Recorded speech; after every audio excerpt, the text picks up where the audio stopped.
Good morning po.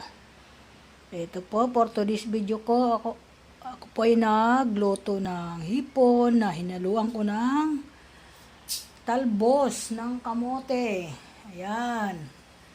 Ito po ay ulam po namin ng tanghalian. Hinaluan ko lang kasi binsan lang naman kami kumain nito. Makatikim naman kahit. Bawal kasi sa amin tong mga high blood.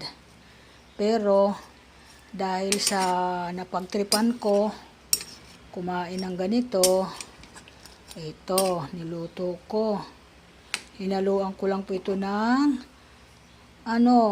sinigang na bali bangus. Ayan, naghalo-halo na po siya. Maganda po yan, may sinigang na bangus, sinigang na parang lang po ito, hindi, wala po itong asim. Tinula po ito, tinula po ito. Ayan po, masarap po ito eh.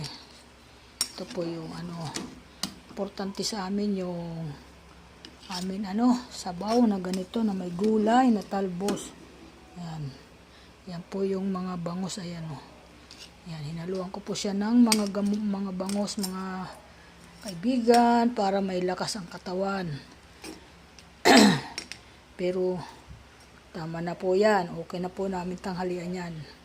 Sa loob ng 1 linggo, makapag-ulam man lang tayo ng ganito, okay na yon, kasi bawal sa amin mga ganito. Pwede po mga karne bawal, kaya na ko para magkaroon ako ng lasa, na wala na ako ng panlasa. Kaya yan. Kasi yung bigas namin, yung kinakain namin, ay hindi na yung bigas na puti. Binago na po. Yung organic na po, na pula na bigas.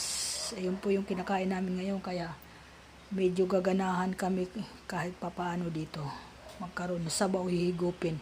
Okay po, thank you po. Magandang tanghali po sa magtatanghalian ngayon. Ito po namin tanghalian. Marami po salamat. Thank you, bye bye, ingat po.